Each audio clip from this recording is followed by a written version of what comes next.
She's at Planning and Zoning. It is 7:02. I'm going to call the special meeting budget workshop for the Board of Selectmen to order. 4 of the selectmen are here present. Marie D'Souza has a personal commitment and is unable to attend this evening. So we'll go right into our presentations. And first out of the gun will be Adam Meehan, Chairman of the Capital Improvement Planning Committee. Mr. Meehan, good evening. Hey, Jason. Hi, everyone. How are you? Good. How about yourself? Good.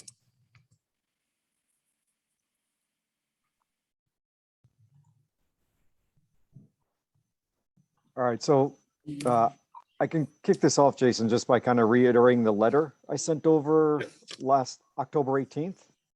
That'd be fine. All right.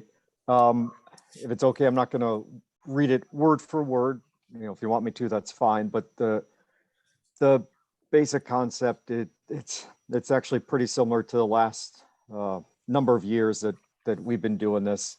You know, the hope, kind of what we asked for, was 1.402, which is just a little bit below what we did the previous year. Understanding that last year we're funded at a little over 900,000. There's just so many projects that need to get done for the town. And, you know, we all understand that 2% increase and what it's doing to us. But the fact is, to even, I can't even say tread water, but to make some type of impact, 1.4 was the number we put forth. And if you scroll down that letter, you can see in the green section there, the first table of the projects, those are the ones that we recommended some type of funding for, some type, meaning in some cases it was all the funding requested, in some cases just a little bit, you might call it seed money, or maybe it was half or something like that. So, you know, there's a number of projects here that are repetitive that we see every year. The police department funding their vehicles, that's a pretty good chunk of the change, and the pavement management for public works. Honestly, if we funded that at 100%, that would be $1 million to begin with. And that's, you know, not a number that we usually get to by May or June. So even just funding that would pretty much eat up all we're probably going to get. So that's kind of the battle we're facing for this committee. But what we've done is we've listed out the top ones here. You can see in green what they requested in the FY23 project request. And then in the red, just to highlight it a little bit, make it easier on the eyes, what we're recommending to be funded at. And there's some, you know, additional information, the total project costs, the little bit of comments and additional information. But yeah, what we're looking for is 1.4 million. And again, that's barely a dent in the overall number. If you were to add everything up, I think it was 17 million is what was requested. Some of those are, you know, probably more appropriate for bonding. The more realistic number is probably 12 million. So even 1.4 is just a fraction of what we're looking for. I think I'd be remiss if I didn't mention that this was going back to October. Our committee meets mostly in September and October, and we send the recommendations over to you in mid-October. I know there have been some changes to the projects that are on this list. I'm eager for any updates you might have that can help us out a little bit. So just keep in mind that there is quite a bit, 3-4 months have lapsed since we sent this over. I know some things have changed, so just wanted to point that out as well. So I'm not sure if there are questions, specific items you want me to go over, or what I can do to help you all out. Well, I think one thing, probably not for the benefit of the folks on the board so much, but maybe at least for the public record. Can you explain the scoring system and how you guys derive the decision making or the recommendation making that you come to? Yeah, we use the basic scoring system we've been using for a number of years. And the purpose behind it is to make it a little bit more objective, to use numbers to come up with what we're recommending. So, you know, try to remove some emotion out of it or any bias that we can. And what we do is we go through every single project and we rank them a number of different ways. some of them, some of the ranking methodology that we use is, do we have to do it, for lack of a better term? Is it a law or a state statute or something like that? That's going to push the ranking up considerably, if not all the way to the top of the list. We also look at other things like, is it a safety issue? Maybe there's no law saying that we have to do something, but if playground equipment is rusty, falling apart, things like that, that's a safety issue. It's a liability issue. That's another thing we look at. If we don't do this, is there a liability to the town or not? Some of the other things we look at is anything that's a health issue, whether that's ADA, whether it's asbestos related, or whether it's something, for example, a parking lot at the middle school. That's a little bit of a safety concern, right? I mean, it can get crowded there. So something like that's going to be pushed up a little bit further than some of the other items that were brought forth to us. So it's about 6 or 7 different categories that we go through, and we rank every project within each of those categories. We assign a number weighting to each of the categories, and at the end we come up with an overall number, and that kind of helps us just put some weight behind each recommendation and make sure we're emphasizing the ones that we need to from a liability, health, safety consideration, and make sure those kind of come up more towards the top more often than not. Thank you. Hey, Jay, Yes, the other ma'am. thing I'd share is that everybody in their back of their budget book has all the project detail that the CIP committee got. I noticed that. That's great. So if they gave us detail on it, you guys all have it at the back part of your book.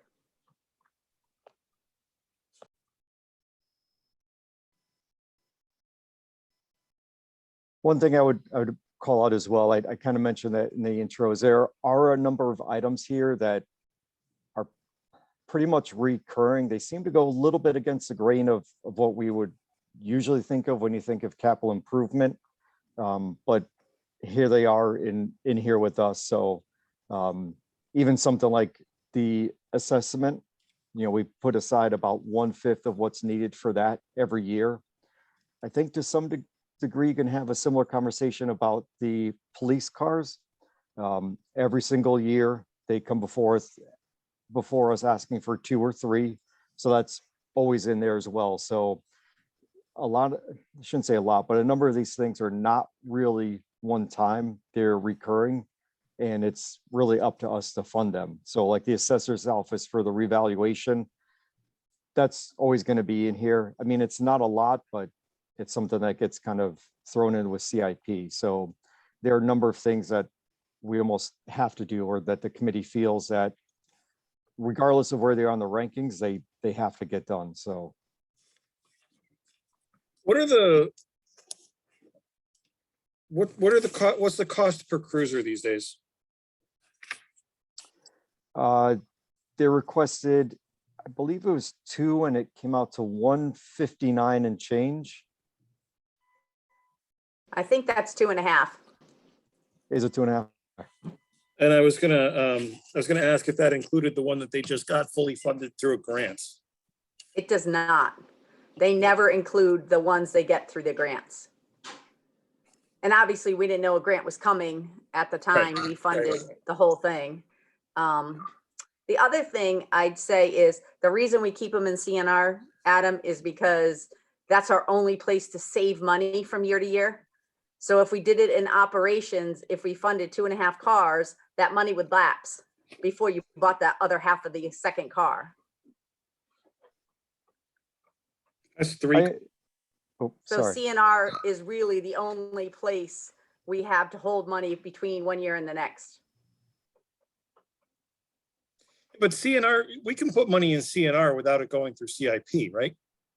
Can it be transferred to the operating line at the end of the year? Well, we do projects that way, or we go for additional appropriations, but the intent of CNR is money coming through the CIP committee, because they're the ones ranking and hearing about all the projects. And obviously if an emergency happens in between, but the point is that's a a diverse group that's looking at it independently from somebody wishing for something. Yeah, in the CIP request, the 159 is 3 vehicles plus the grant funded one.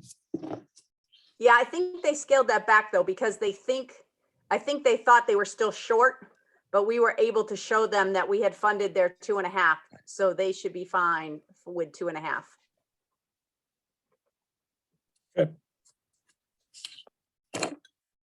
Questions or comments for Chairman Meehan?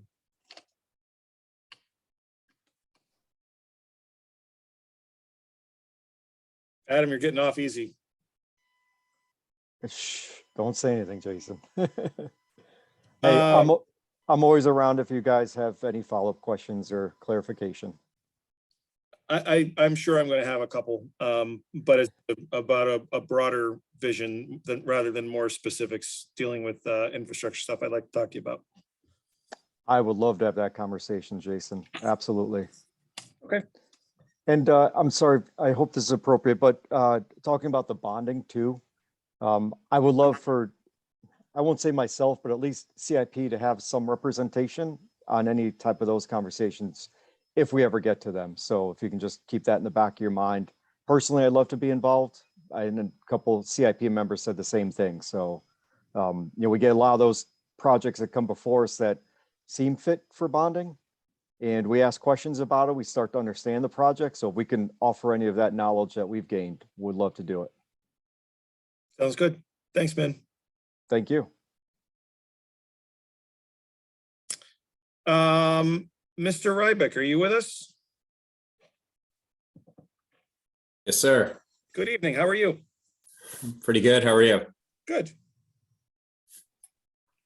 So tell us about your budget requests. Sure. So this year we put in for 45,000. Most of that money is going to go to lawn care and maintenance, as well as the snow plowing. That's usually where majority of that money goes. We did have a pretty substantial increase last year, mid-year, with the labor issues with our contractor.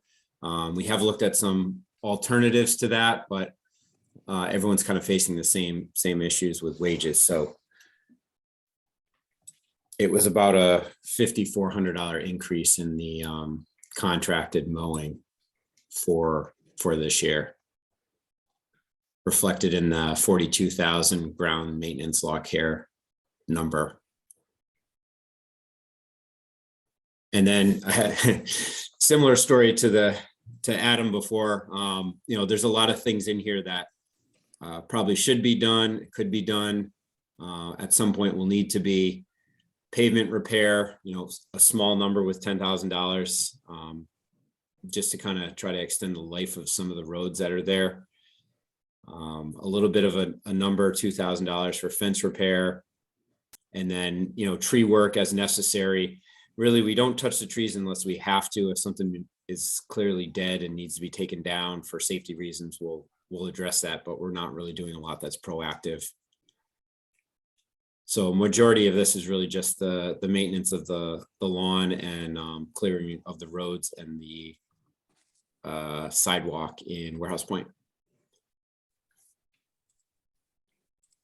Okay. So folks, do you guys have any comments or questions for Bob?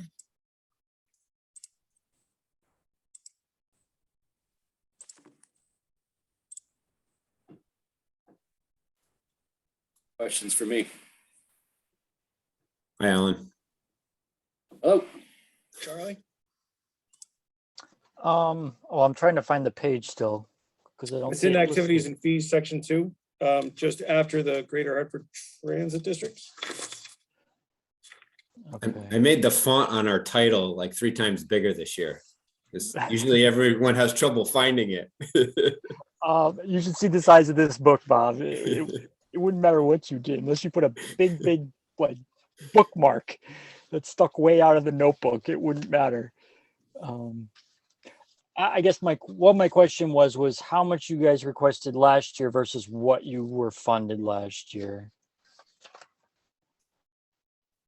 Yeah, I think it was a much smaller number, and I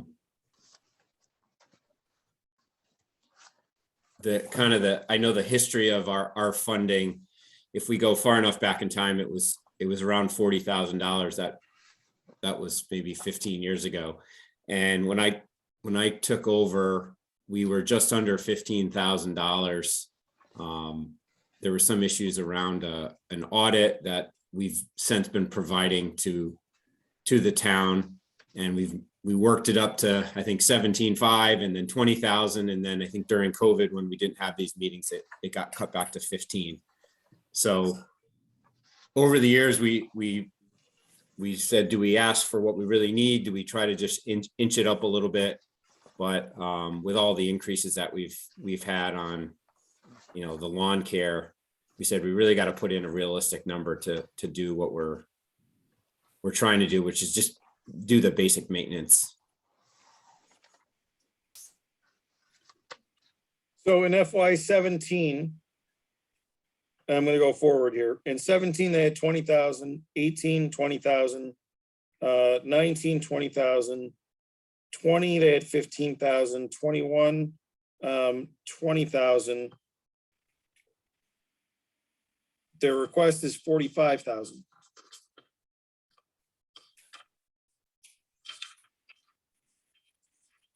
Someday we'll get there, right? Making progress.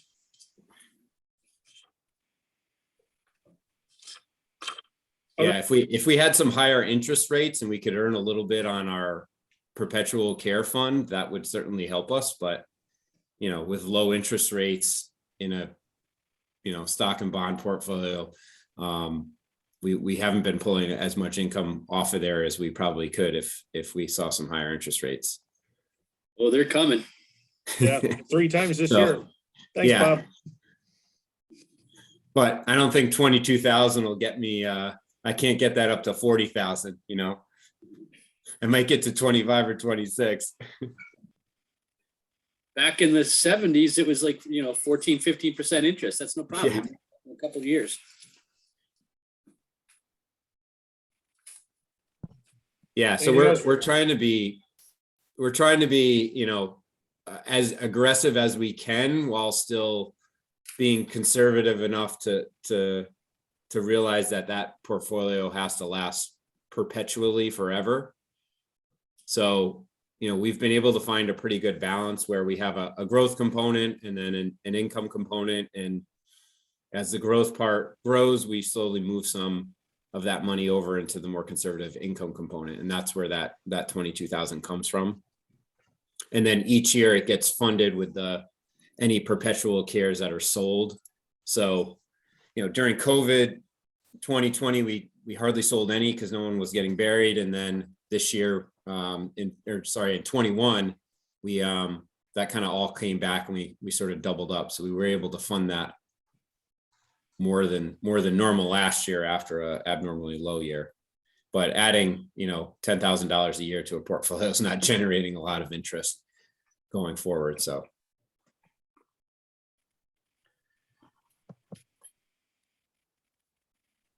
I will say, you guys have a pretty good handle on your finances in terms of managing it. Every conversation you and I have, whether it's a public one or a private one, I come away more impressed with the management you guys are demonstrating over the resources that you have. Yeah, we try to do a lot with a little, so.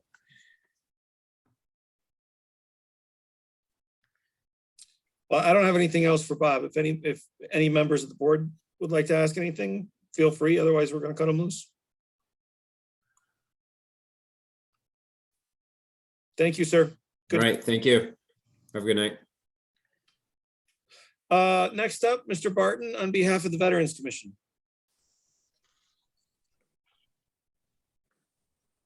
Hi. Hi, how are you?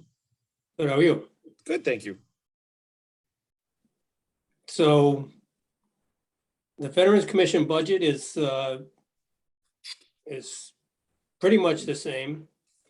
The commission itself, the recording secretary, we are asking for an increase from $1,200, which is $100 a meeting, to 1,500 to make that $125 a meeting. And that's because that compensation has been the same for, I guess, 6 years now that we've had the recording secretary. And it seems like a workload that's kind of in the middle of the pack and deserving of the new figure. The other dollars that we deal with are the activities fund for Memorial Day. And that includes essentially the flags for the cemeteries, which is something over 1,000 of the small 12 by 18 flags and the holders to hold those, and the larger flags for the flagpole in each cemetery. That's a 3 by 5 flag, which probably need 2 for each cemetery because they last maybe a half a year and have to be replaced. That's all we do. Questions or comments for Mr. Barton?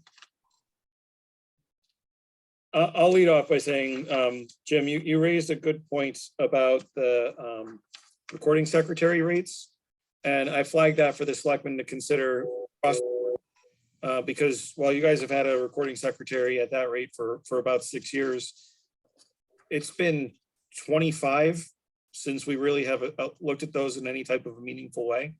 And one of our department heads looked into it in comparison to communities around us, and we are woefully off. So the selectmen will have to talk about, what solution, if any, they want to take on that. But I appreciate you bringing that to the forefront. It's been overlooked for a long time. Which direction are you woefully off on? Oh, we're way low. Like way low. Okay. All right. There are different models, so Ruth Calabrese is the one who did the research, and she came up with different configurations, whether it's on a per meeting basis or, meetings below X number of hours and over X number of hours or different rates, or, whether it's hourly or a whole bunch of different approaches to it. So anyway. So that means I should ask for more? What I imagine whatever we're going to do across the board. So it's going to be a look at the issue. Okay.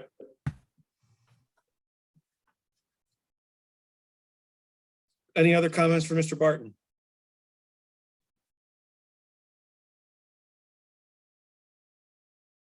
All right. Jim, thank you guys. Thank you for what you guys do. Thank you too. Take care. See you. Mr. Anderson, you with us? I am with you Good evening, sir. How are you? all the way. Yeah, okay, I'm good. Okay, so I just updated our budget again today, but the change is only on our total, but not on our request. And we don't ask for funding for a recording secretary. Maybe that's a help. But in any case, I think our budget outlines things pretty well. I think I have all the current costs as well as we can establish included. And some of the things we have talked about in the past that we didn't actually accomplish. We are now buying event passes. Yeah, I got So it. that I'm on. Okay. Got it. so that people can get either free or severe discounts at museums and various places, and we're going to be buying more of those because we've had interest. That's triggered that. But in any case, Our budget request is basically the same as it's been for the past 2 years. We're not looking, when I say that, let's see, 2 years running, we requested 25,000. This is the third year of requesting the same amount.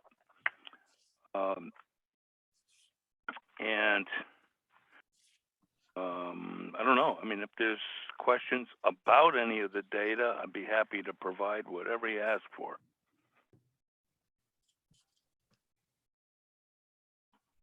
Of course, we expect to do a lot better this year when things loosen up. That's going to be, but I think everybody's in that spot. Questions or comments for Paul?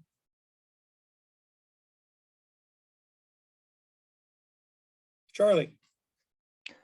Paul, it says here that your librarian, you have at a rate of 13 per hour and then at a rate of 14 per hour. Oh, okay, I see. That's It's because minimum wage.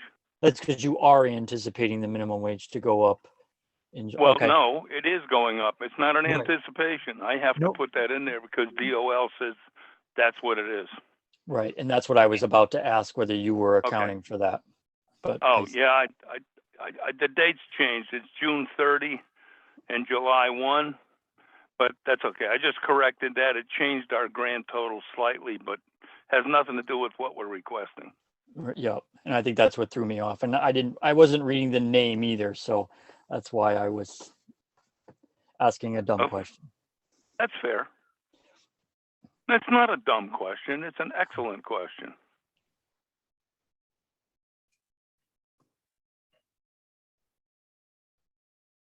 Charlie, anything else? Nope. Sarah or Alan? Well, you guys are a breeze tonight. Saving all your hard questions for the Warehouse Point Library, I can tell. But we appreciate it. I'm sure you do. All right, Mr. Anderson, thank you for your time. We'll move on to Lois Heller. Thank you. Can I Good share my screen? You should be able to. Give it a whirl. Okay. We're giving it a shot here. I have a little PowerPoint for you Nice. about what we've been doing at the library this year. And we added Hoopla in 2021, and that gives instant access and more than one person at a time to ebooks and audiobooks and music and comics. And we got that just about a year ago, and it's gone up steadily so that we were up to 120 people using it this past month. We collaborated with East Windsor Public Schools to provide library cards at the school for the students. So we took the documents back and forth so they could get their library card before the end of school last year, and I'm sure we'll do that again this spring. We've offered curbside pickup and delivered books to the homebound because there have been some people that have really stayed in. And in the library, we moved the YA section with the young adult books up to the front of the old house there and had that area painted, and it looks very nice now. And it's, open to the young teens coming in. What's been big with our patrons this year for programs is pick up craft programs. And we did one last month where we had 80 people come in and pick up the craft. So that's been a big hit this year. We very much appreciated, and I hope I'm going to the second, I'm trying to go to the second slide here. There we go. We very much appreciated the Erase grant that we got from the town. And this is a picture of some of the books around the octagon in the library, some of the nonfiction books that we've gotten, and we're using all of that money for high quality new titles, adult and children's of nonfiction.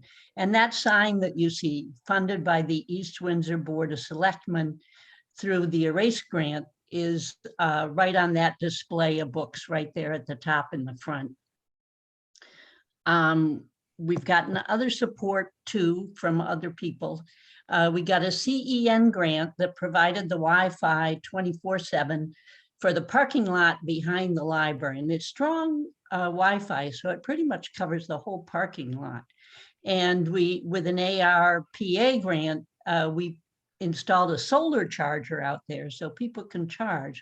So if they have no internet and no power at home, they can come and charge their device and use it in their car in the parking lot anytime. And we put a picnic table out there for people to sit, either in the cold or in the good weather. We got a Christine Ross Memorial Fund for children's materials and programs that we purchased, I think, 5 programs last summer for the kids, which we held outside. They were all outside with a llama, a ferret, sea creatures, and a giant rabbit. So a lot of people came to those and appreciated those. And we also had this bottom picture is members of the Lions Club, and they contributed some funds for 24 picture books for the young children with more diversity, with Black and Latino characters characters in the picture books. And so that kids who were diverse would come into the library and see themselves in the books, which is important and very affirmative for kids coming into the library. Next is our income per capita. This is average towns our size, like the closest Connecticut towns, the closest in size to us. And they average $43 of operating income, and we're a little lower at $42, but that's been good this year.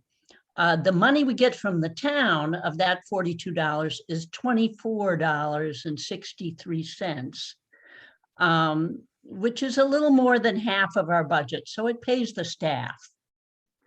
That amount of the budget just about pays our staff. There's a tiny extra for one or two other bills. It's 0.6%, so a very small portion of municipal revenues there. The standard for libraries, the Connecticut standard, is about 1% of municipal revenues, and some libraries are higher than that. Towns our size is a little lower than that. We're pretty low in that degree. We're also low on staff here. I'm the only full-time person. We have 8 part-time people. Average town our size has 4 full-time people and 9 part-time people. We hope that will be coming up. And these are, this craft is painting snakes, and this is doing farmyard immersion table at different story times over the summer, and those story times were outside too. And our circulation at the library last year was 35,091, a 32% increase over the previous year. People are coming out more, which is good. And the library has requested $299,750 for next year, which is an increase of 5%. And we are very thankful for your support over the years. This was a program about the birds, one of those from the Christine Ross Memorial Fund. And these are some of the databases and online services that we have for patrons. Friegel is music, Universal Class, a lot of computer classes and stuff in there for you. Job Now, Hoopla, and Simply E are there too. And now there's also from the state a job and career accelerator that we have. Libby is Overdrive. That's more ebooks and audiobooks for people. Any questions? If you could scroll back 2 slides to the one where you're talking about the income per capita. Right. So when you're comparing East Windsor to other communities of similar size in the statewide average, are you using the new census numbers? This is from the Connecticut Library Statistical Report for 2021, which was from July of 2020 to June of 2021. And each library put in the census for their own library, which you get, it links you up to some state report and they tell you what it is. I'm pretty sure it was this year's because it was different than last year. Okay, so that also assumes last year's budget number, not your requested increase number, right? True. Yeah, I put in 11,167 for the population, which is what it was at the time when I did the report. Yep, that is the new census number. We actually went slightly down over the last 10 years. Okay, that's the number that was in my report, yes.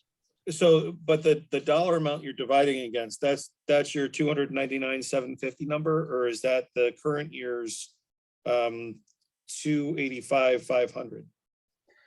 This number, the 2463 from East Windsor, times the 11,167 people is the 285 that we got last year. Okay. So the 285 we got last year is this $24.63 from the town per capita. Okay, thank you. It's always based on the year before, kind of all these charts, because you do the report in October, November, and then they kind of publish it in January. Anything else? This is the llama right there, which was fun having them out in the yard there.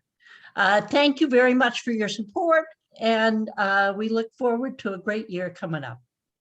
All right. Excuse me, And- could I just I say will. something? Sure. You hear me? Us. Yes. Oh, I'm Thank sorry. you. Oh, that's okay. I just wanted to say what a great job we think that Lois has been doing. I'm a board member, so, you know, as a member of the board, I have, you know, my other fellow board members, I would agree with me on this, that we've done so much and the staff has done so much for the town and the children of the town under this COVID restriction that we've had, that I think that I'm just going to say that any money that we ask for, I think we should get it. That's as simple as that. I know we won't get all of it, but you know, we've done a lot with limited funds. Let's put it that way. Thank you, Richard. And I meant to say at the very beginning that usually Elise comes to this budget meeting, Elise Spielberg, who's the president of our board, but she's on a plane coming back from visiting her children on the long weekend. So she couldn't come tonight. And the other person that usually always came to the budget hearings was Al Floyd. Oh, And he passed away, unfortunately, in December. So he is not here tonight either. So we do have Karen with us, who's on our board, and Richard Ross, who's on our board. And a little bit ago, but I don't see her now, we had Cheryl for a bit. Thank you. Yeah, I'd just like to say, it seems like you guys have made some progress in spite of some headwinds that I would have expected to have had an effect on what you guys do. So it's pretty impressive. I think we have a pretty good library, and I think we're getting closer on the support level that you need, I think. Thank you. And Thank you. I hope that in April, we'll be able to open, we've been closing at 6 o'clock, Monday, Tuesday, and Wednesday. Before that, we had been open till 8 o'clock on those evenings. And we had meetings and programs and a regular children's program most Mondays. So I hope, I'm aiming for April, I hope. Although I've hoped before and we've gone the other way, but we're making it this time, I hope. Thank you. I'm gonna unshare here. All right, and I don't Oh, stop share. There, it's at the top. I expected it at the bottom. There we go. Thank you, Lois. Public participation. Is there any comments from members of the public who would like to address the board about budgets heard this evening?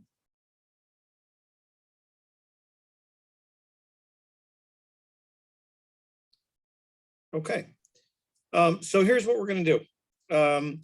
On March 3rd, we've now completed all of our budget presentation phase. March 3rd is when we'll deliberate on changes to the budget, and my intention is we will vote on our budget that evening as well. So there's a couple of unfinished business, pieces of unfinished business we need to address.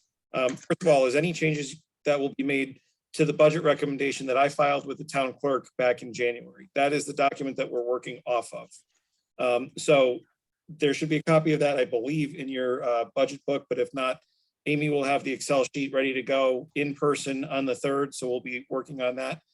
Anything that you want to add to or subtract from, it's based on that document, not the document that was initially submitted by department heads.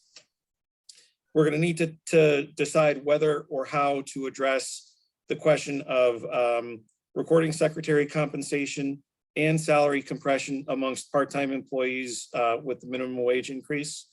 And then if there's anything at all that you guys would like to have additional information on or questions about on the lead up to the 3rd, get those into us as quickly as we can so we can staff that out to the appropriate department and make sure that we're able to provide you whatever information you're all going to need from a decision-making perspective.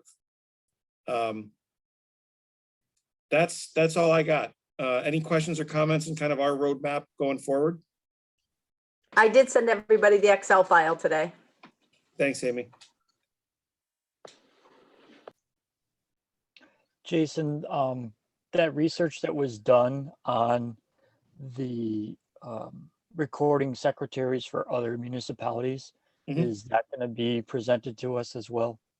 I don't think it'll be formally presented. I'll make sure it's shared with you probably as early as tomorrow.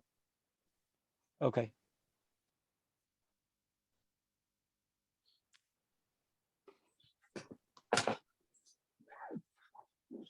Al, did you have anything?